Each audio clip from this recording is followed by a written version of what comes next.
Assalamu alaikum grade 5, and today we start our unit number 4 exercise. The first one is that listening and speaking focus. You have to read this chapter carefully and also express your feeling about Maryam Mukhtar with your parent, and your parent should ask you to share which profession you want to choose and why. So now we come back to the comprehensive focus. You have to solve this question on your notebook and also learn them. And the C is a phonic focus. Minimal pair. What is minimal pair? A minimal pair has two words that differ in only one sound, which can be a vowel and or a consonant, true and true. So it's mean that a minimal pair have a two words, first one and the second word, which that different one sound. The first sound is different and the second sound is similar. The first one is chai, sai, mate, mate, fizzy and fizzy, beach, peach, down, young. Make 5 minimal pair of word by changing a vowel sound. So now you have to make 5 minimal pair on your notebook. And the D one is vocabulary focus. You have to learn them carefully. After that, this portion is a grammatical, prefixes and suffixes.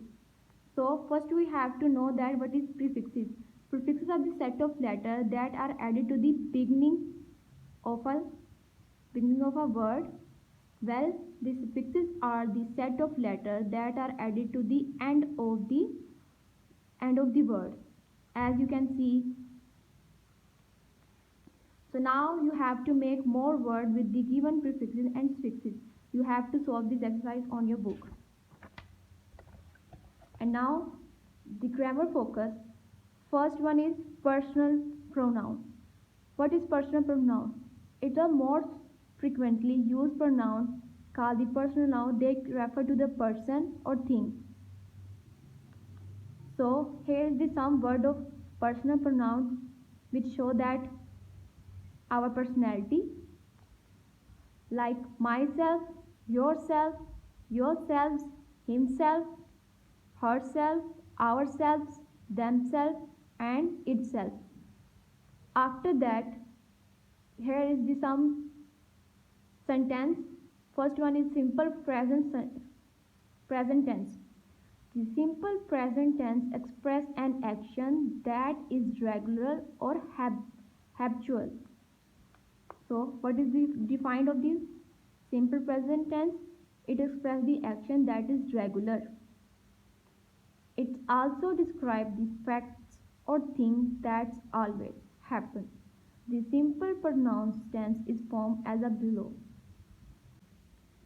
And the first one is affirmative.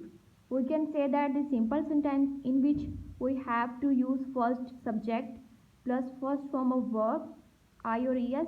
After that you have to add object. In negative sentence you have to use subject. After subject you have to add do or does, not, plus first form of verb and object. The most negative, you can say that interrogative, you have to use do or does, which is we can say that the negative word first, and after that the subject plus first form of verb and object. So here is the some examples of this sentence. First is a simple sentence with he plays cricket. So he does not play cricket. It's a negative sentence. वो cricket नहीं खेल रहा. Does he play cricket? This is the most negative sentence. We can say that interrogative. क्या वो cricket नहीं खेल रहा? You have to make 5 sentences of a simple present tense in your English grammar notebook and also write its defined.